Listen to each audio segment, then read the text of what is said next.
slowly I will improve myself again, and slowly I'll get better. I still notice how difficult some things are, but this week I did manage to go outside and free run again, even though it was just a short session. I went out and did it again, so that's improvement. But this video I want to talk about something else. Honesty, because I noticed again how important it is. One thing that comes with mental health that you should always be is honest. First and foremost to yourself. To reflect upon yourself, what you need. To learn about what you need. And I believe that's a thing which we should all do, to learn about our needs, what we need to grow and improve ourselves. Even if your problems might not be that bad or debilitating, they might be, then it's even more important. But just always grow and always be honest about yourself. I have the feeling I'm stuck, and in the past I would say I was not functional at all, or at least pretty close to that. Because there might always be a tiny little thing you could do. Sometimes it just does not look like something you can overcome. I know there's no way past me could believe where I'm now. I had to receive the help I did and figure out what I needed. I don't think I had a clue what that was at that point in my life. And some days it's still difficult to know precisely what I need. But I do know myself pretty well at this point. It took me years, or I could say my entire life. But it was after that time that everything crashed during school that I really started this journey. I had to figure out what I needed, but with the help I received with all the difficult outside world stuff, I had some rest. Very slowly I began to notice how important rest was for me, how much time I needed. And with very slowly I mean it took me years. I saw how important rest was for me. And with that help, I could let go a little bit at that point. Let go of all the stress and make the decision that I hated it. I want to get rid of it. No idea how yet, but that's what I did know so far. It was a start. I did not want to be afraid. Now I could learn more. Know what it was when I lost my ability to speak if people asked me difficult questions. That was a panic attack. Aha! So that's a thing.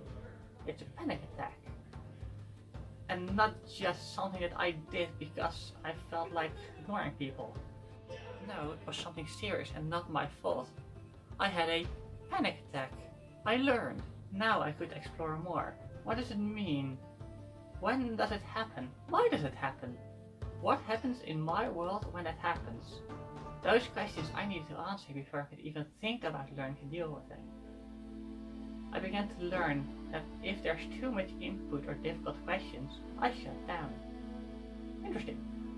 So I should negate those. Should not get too much input and not too many difficult questions. That's very important information. But I could not just go through my life never receiving questions.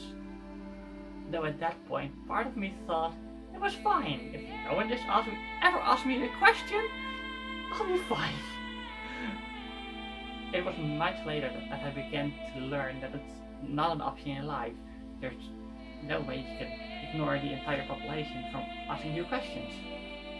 With more panic attacks and observing myself, I began to notice what happens with me when I get one of those things. I began to notice the strange effects it had on me. So the first time I expressed those effects, it sounded like I was crazy. I remember when I told a friend about it, what I was feeling. This might be before I was able to name the feeling I was in. It's very hard to keep these things completely chronological, but I remember telling him about how the world was spinning, how everything looked like it was getting further and further away, and at the same time getting bigger, and the keys on my keyboard felt strange and soft while I was typing a message to someone. It sounded to my friend like I was saying the weirdest things, and I pushed it away again. But experiences like that helped me grow and learn. I could analyze what happens when I did something scary. Okay, when I do something scary, I get dizzy. Interesting. I should remember that. When something gets too much for me, I start getting dizzy. And I notice when it continues, I get unfocused and can no longer think normally. Most of the time, leading me to not be able to talk anymore, and even physically hide and make myself small.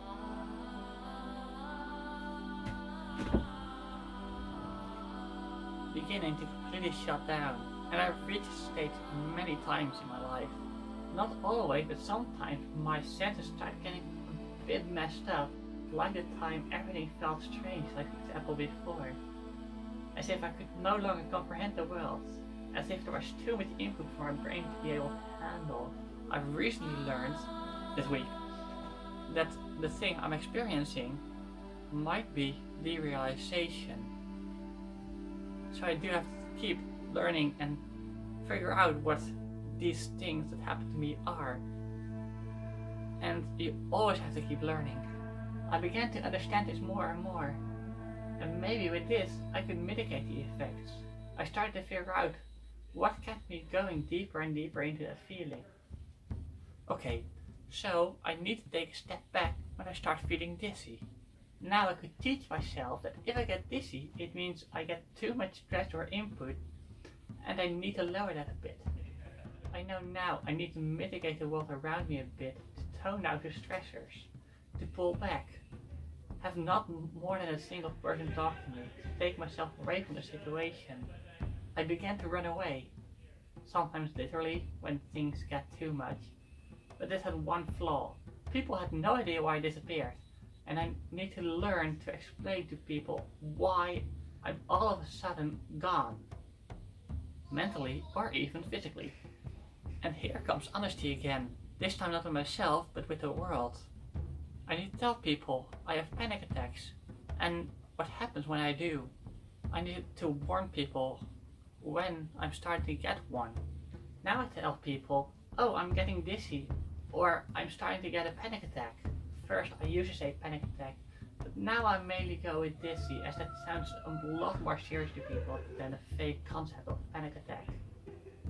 Dizzy is something physical, something tangible for people to understand. Sometimes you should make it as easy as possible for others to understand you. But when you have got the time, you should be honest. There's a massive amount of strength in honesty. Now I tell people I live with a lot of fear. I've gotten out of depression and I've learned to live. And I tell them I still have got panic attacks where I can completely shut down.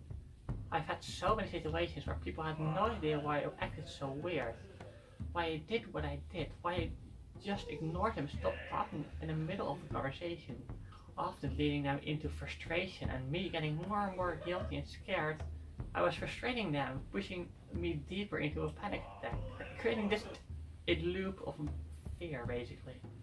For others it's also scary to see me like that, because they don't know what to do.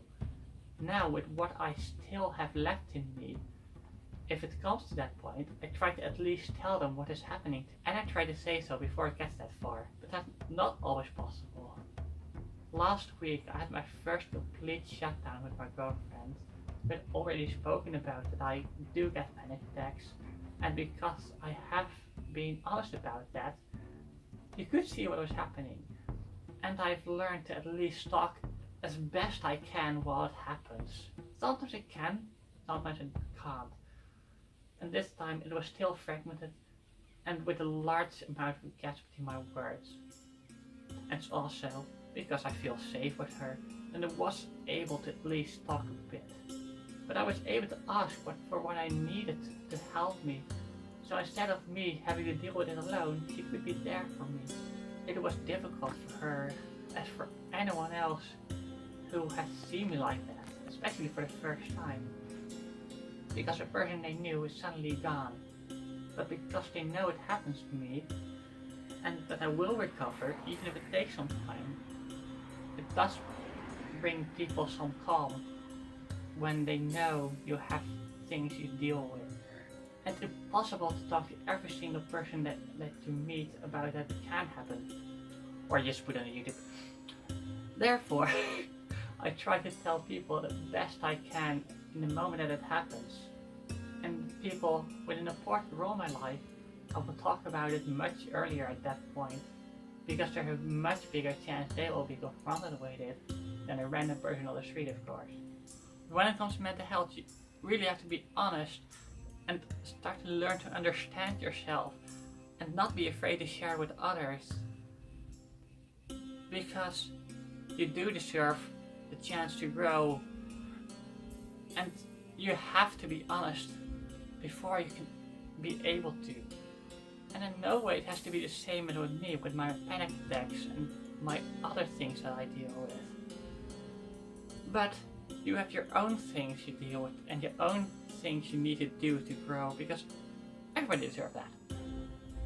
And you might think, no, but I am not that serious, I don't want to bother people with it. But it does not matter. If it's something that hinders you, it's serious. It might not be debilitating or not that bad. But if there's one thing you take away from my story, is that I believe that everybody deserves a chance to grow. And for me, it took me years to even get at this point. And it's still difficult for me. Learn about your needs and dare to express them, because there's nothing wrong with wanting to grow. I have not discussed everything I wanted to on the subject.